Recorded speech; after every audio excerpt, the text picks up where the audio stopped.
అనగనగా ఒక ఊరిలో ఓ చాకలివాడు ఉండేవాడు. అతనికి ఒక కుక్క, ఒక గాడిద ఉండేది. గాడిద చాకలి మూటలను మోసేది. ఇక కుక్క చాకలింటికి కాపలా కాస్తూ అతను ఎక్కడికి వెళ్తే అక్కడికి వెళ్ళి అతనికి తోడుండేది. ఒకరోజు రాత్రి అందరూ నిద్రపోతున్నప్పుడు చాకలి ఇంట్లోకి ఒక దొంగ ప్రవేశించాడు. ఇది గమనించిన గాడిద కుక్క వైపు ఆశ్చర్యంగా చూస్తూ, నువ్వు దొంగను చూసి మురగలేదెందుకు? అప్పుడు కుక్క గాడిదతో ఇలా అంటుంది, మన యజమాని మనల్ని అస్సలు పట్టించుకోడు.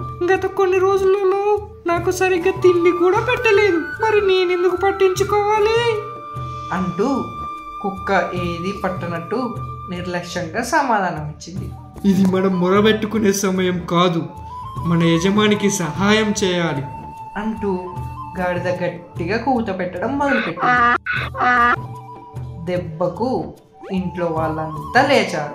దొంగ పారిపోయాడు.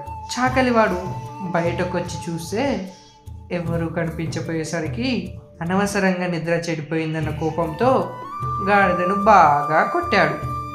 ఎవరి పని వాళ్ళే చేయాలి అనే నీతి అప్పుడు గాడిదకు బాగా అర్థమైంది.